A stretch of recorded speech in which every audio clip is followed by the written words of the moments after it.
Bismillahirrahmanirrahim. Assalamualaikum warahmatullahi wabarakatuh. Waalaikumsalam warahmatullahi wabarakatuh.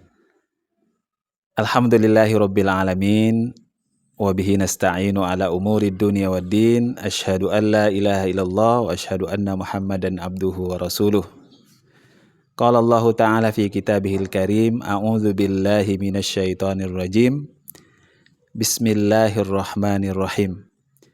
Ud'u ila sabili rabbika bil hikmah wal mau'izatil hasanah wajadilhum billati hiya ahsan.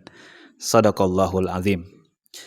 Para pemirsa Saliuddin Hasim Official dimanapun berada, alhamdulillah di pagi yang cerah ini Allah Subhanahu wa ta'ala memberikan kesempatan kepada kami untuk bersilaturahim dengan salah seorang ulama, cendekiawan, Mungkin bukan ulama Ustaz saja mungkin. Budayawan juga ya. Yang jelas beliau ini adalah seorang tokoh agama, seorang pendakwah, seorang mubalik yang sangat dihormati oleh masyarakat Kecamatan Tongkuno dan sekitarnya, dan juga Kabupaten Muna. Siap. Ya. Nama beliau ini adalah Ustadz Fajarudin SAG. Assalamualaikum Ustadz. Waalaikumsalam warahmatullahi wabarakatuh. Bagaimana kabar? Kabar baik, alhamdulillah. Alhamdulillah. Para pemirsa sekalian, pada bincang-bincang kali ini kita akan mengenal beliau secara lebih luas ya.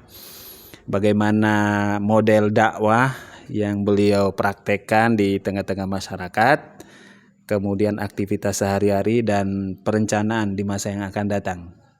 Ya, Ustadz, boleh diceritakan Ustadz latar belakang pendidikannya? Boleh. Ya, saya SD di umum, kemudian SMP juga. Lalu saya masuk di Alia untuk tingkat SLA-nya. Kemudian saya lanjutkan ke perguruan tinggi di Yayan Alauddin Ujung Pandang, filial Kendari, jurusan pendidikan agama tarbiyah gitu. Sarjananya tahun berapa Ustadz? 1998. 1998, jadi sudah lama sekali ya? Cukup lama. Iya.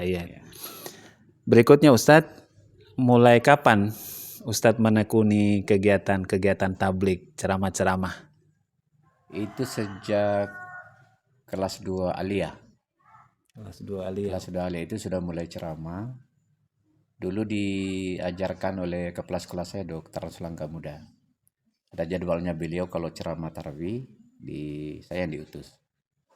Bahkan di kelas 3 Aliyah itu sudah saya memberikan ceramah peringatan Isra Mi'raj. Waktu itu Maulid, masuk kelas 3 Aliyah.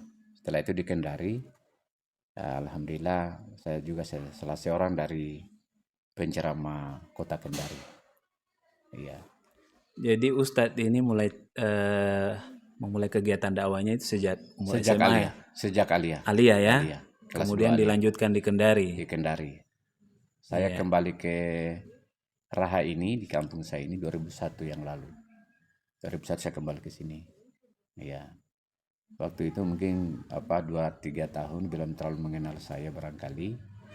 Nanti saya aktif betul ceramah itu nanti di 2004 sudah mulai aktif ceramah kembali. Nah mungkin orang belum tahu saya karena saya tinggalkan kampung saya ini 10 tahun. Jadi mereka tidak terlalu mengenal saya seperti apa di Kendari. Ya saya juga tidak mungkin memberitahu orang bahwa saya ini penceramah, kan tak mungkin begitu. Iya. Ya dari 2004 mulai baru aktif. Iya Ustadz. Jadi ceramah itu kan berkaitan dengan dakwah ya. Ya saya kira. Ya, dakwah. Pemirsa, kita ingin mendengarkan pandangan-pandangan Ustadz Fajarudin ini ya. Menurut Ustadz, dakwah itu apa sih? Kembali kepada artinya sendiri, mengajak orang untuk tentu berbuat baik, mengabdi kembali kepada Allah, jalan yang benar. Nah, seperti itu. Dakwah itu begitu, mengajak orang untuk kembali kepada ajaran Islam yang dipatuhi, ditaati. Iya, Mengajak manusia kembali kepada jalan Allah jalan Subhanahu wa Allah taala. Subhanahu wa taala. Saya kira seperti itu. Iya. Dan saya kira semua orang juga akan namanya dakwah seperti itu. Dengar-dengar Ustadz ini kan punya cara yang unik ya. Cara yang unik Tidak melakukan pendekatan-pendekatan dakwah di tengah-tengah masyarakat. Gimana rahasianya Ustadz? Ini kan hampir semua daerah juga saya kira orang lebih senang kita berbicara itu dengan bahasanya sendiri. Iya, iya, iya. Karena bahasa sendiri itu kan bahasa ibu kita. Nah, sehingga dengan mudah mereka menyerap. Itu satu. Yang kedua, ayat-ayat Al-Quran, hadis yang kita sampaikan itu langsung menyentuh kehidupan hari-hari mereka. Kita tidak mau menyampaikan ayat Al-Quran yang terlalu tinggi, yang tidak menyentuh kehidupan mereka keseharian. Kita ambil ayat-ayat yang ringan, yang memang mereka alami dalam keseharian mereka. Apakah hidup dalam rumah tangga mereka, hidup bertetangga, ya. Apakah dalam berusaha, ya, itu mereka lebih suka. Kemudian yang bisa mereka amalkan. Jadi kalau dalam penyampaian setiap penampilan itu sebaiknya ada yang dia bawa pulang. Walaupun hanya satu saja dia bisa bawa pulang. Apa itu Ustaz? Ya. Apakah dia dalam bentuk praktek sikap perilaku mereka. Katakanlah seorang istri bagaimana setelah dia mendengarkan ceramah itu pulang di rumah, kaitannya dengan suaminya, dengan anak-anaknya, seperti itu. Atau mungkin kita memberikan amalan-amalan, walaupun dia amalan itu hanya cuma satu saja. Dengan begitu dia pulang di rumah dia bisa amalkan. Sehingga kalau kita misalnya dia dengarkan kita lagi mau ceramah lagi, dia akan datang, dia pikir, ada lagi amalan yang saya dapatkan ini. Nah, itu di situ. Dan apa gunanya kita bicara sampai 1 jam, lalu tidak ada yang dia bisa bawa pulang. Iya. Pulang di rumah ya kayak ada apa saja, tidak ada apa-apa. Tapi kalau ada yang dia bisa amalkan, nah itulah saya merasa berhasil di situ. Walaupun mungkin hanya 1 orang yang bisa mengamalkan itu. Jadi karena keberhasilan dakwah kita kan apa yang kita sampaikan itu diamalkan. Kalau hanya kita bicara 1 jam tapi tidak ada yang diamalkan, ya kayaknya rugi juga waktu kita. Iya. Kita sudah jauh berjalan, lalu tidak ada yang bisa diamalkan, lalu rugi waktu dan lain sebagainya kita juga. Nah, itu di situ saya penyampaian saya selama ini begitu. Setiap penampilan itu mesti ada satu saja yang harus diamalkan oleh pendengar kita. Dia pulang di rumahnya. Apakah perubahan sikap atau amalan-amalan. Jadi kadang ada zikir yang kita sampaikan. Ya. Dan itu bisa zikir untuk membawa kebahagiaan akhiratnya, bisa juga untuk membawa kebahagiaan dunianya. Iya. Jadi tidak melulu akhirat, harus ada akhirat dunianya juga. Iya, menarik ini Ustadz. Tadi Ustadz sempat menyinggung itu kaitannya dengan sabda Rasulullah SAW. Khotibin nasa ala qadri ukulihim. Dakwailah manusia sesuai dengan tingkat saya kira pemahaman mereka, sesuai dengan bahasa mereka. Iya, saya kira. Makasih. Nah, ini kan belum ketemukan juga di situ saya. ini kan sudah diamalkan. Iya, jamaahnya Ustadz ini kan sebagian besar orang Muna ya. Saya kira. Bisa mungkin Ustadz lewat podcast ini kita bicara pakai bahasa Muna begitu. Iya, supaya lebih akrab lagi dengan jamaah. Iya.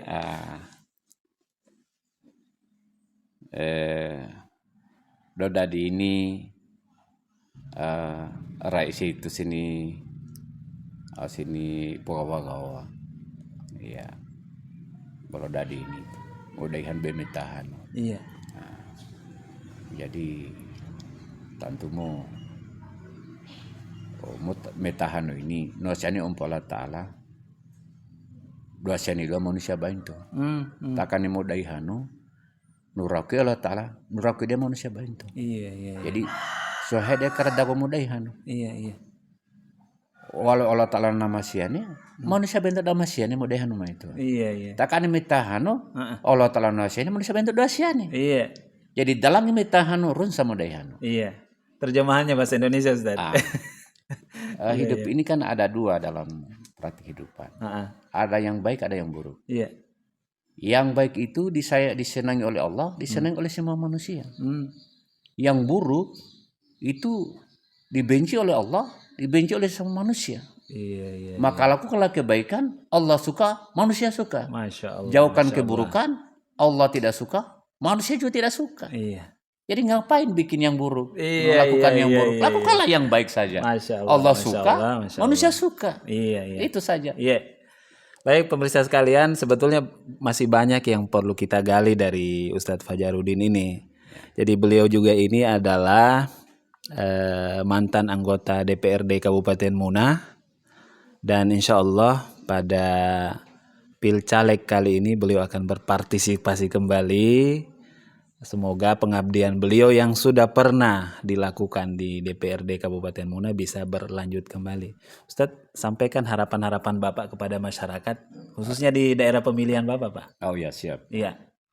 Saya ini atas restu partai, tentu juga restu keluarga, atas izin Allah juga mudah-mudahan ini saya kembali dicalonkan oleh partai. Bisa disebutkan Ustadz partainya? Menjadi anggota DPRD Kabupaten Muna dari Partai Keadilan Sejahtera, nomor 2, dapil pemilihan Kecamatan Tongkuno Selatan, Kecamatan Bone dan Marubo. Iya. Ya. Kenapa saya, bahkan ada orang yang bertanya, kenapa Pak Fajar maju lagi? Ya. Saya mengatakan, pertama, orang mengatakan nanti sudah mati baru berhenti berusaha orang. Ya. Tentu saya punya niat adalah membantu orang-orang yang membutuhkan. Rasanya tidak cukup kalau hanya lewat dakwah ceramah saja. Iya. Kita ingin yang lebih nyata, langsung mereka nikmati seperti itu. Kalau dulu 2009-2014 satu periode, cukup banyak yang saya advokasi, aspirasi masyarakat, bantuan-bantuan, ya. Jalan usaha tani, pengaspalan jalan, ya, bantuan ternak sapi, ternak itik, ternak ayam, ya. Kalau di bidang kelautan, perbaikan rehabilitasi tambak ikan, kemudian juga penangkapan alat kepiting yang saya advokasi dulu, ya, sangat banyak ya dulu ya, sesuai dengan permintaan masyarakat. Karena ini sebenarnya tugas anggota dewan itu adalah bagaimana memindahkan uang yang ada di APBD sana dipindahkan ke masyarakat. Nah, seperti itu.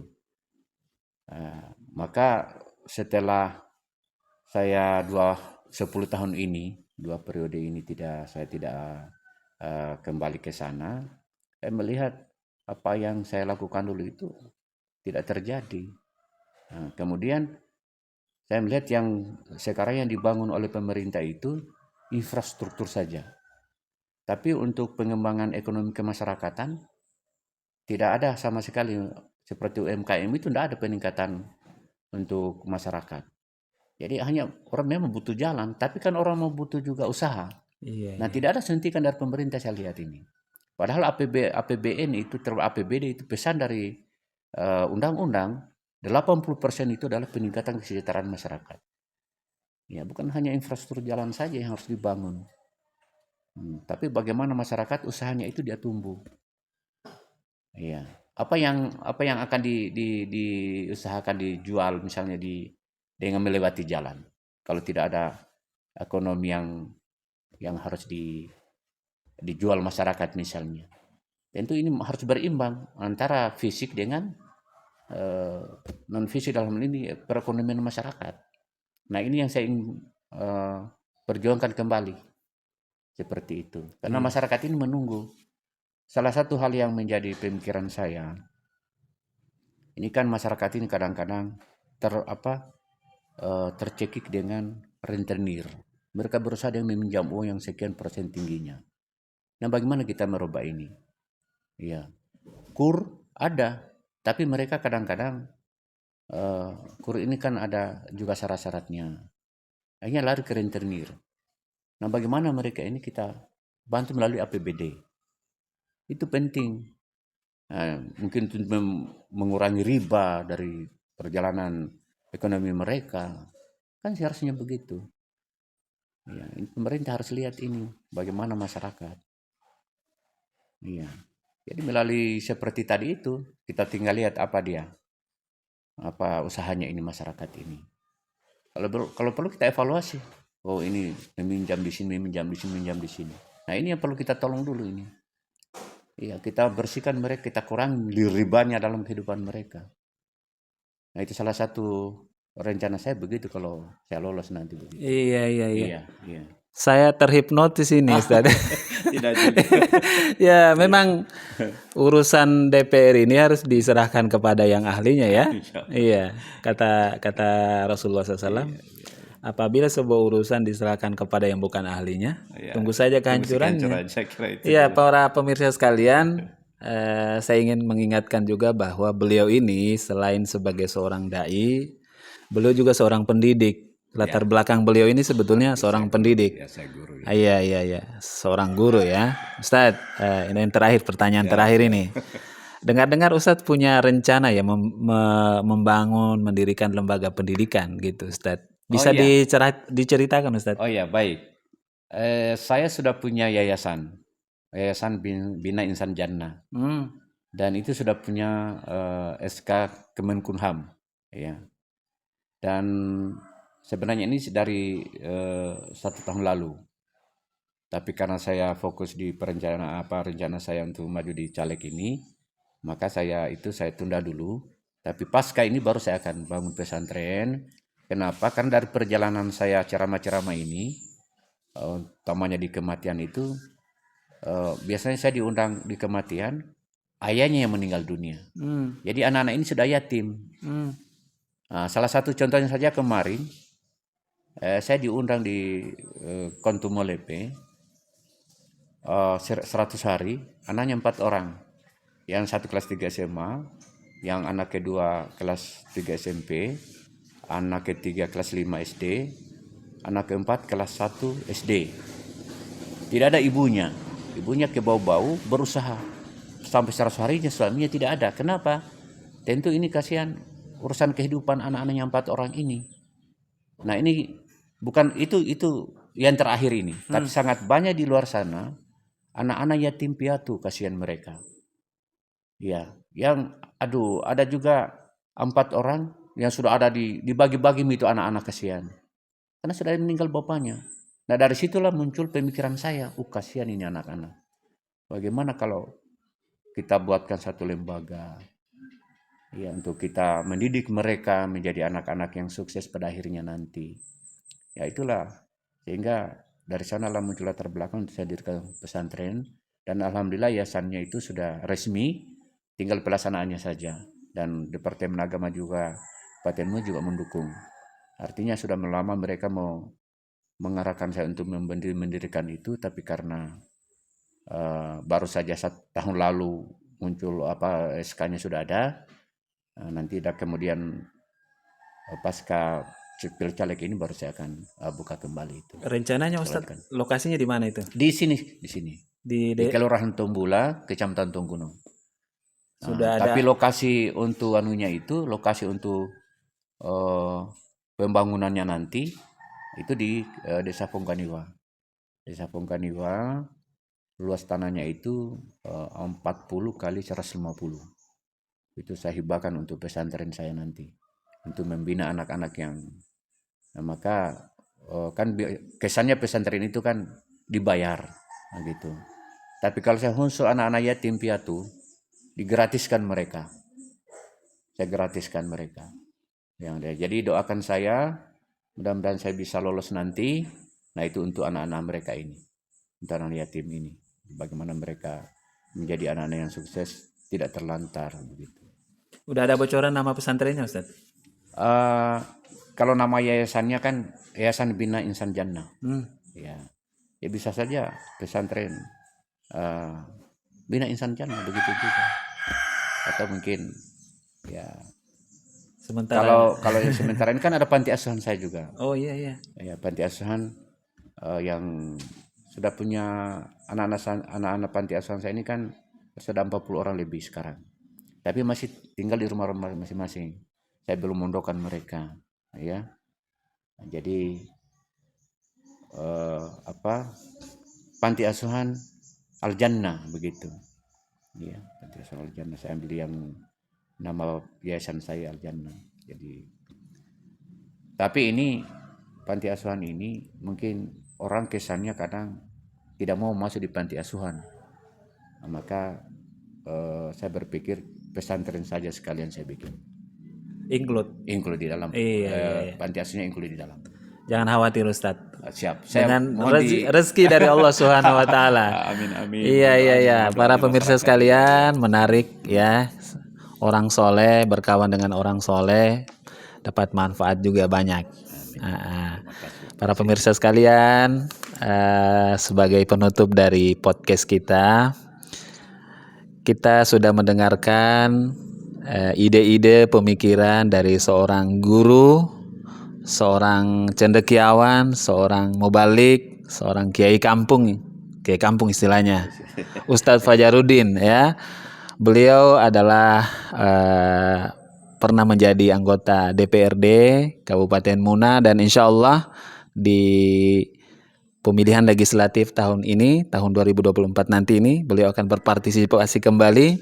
Semoga masyarakat memberikan dukungan dan beliau lolos ya. Amin. Caleg DPRD Kabupaten Muna dari Partai Keadilan Sejahtera nomor urut 2. Dapil 4.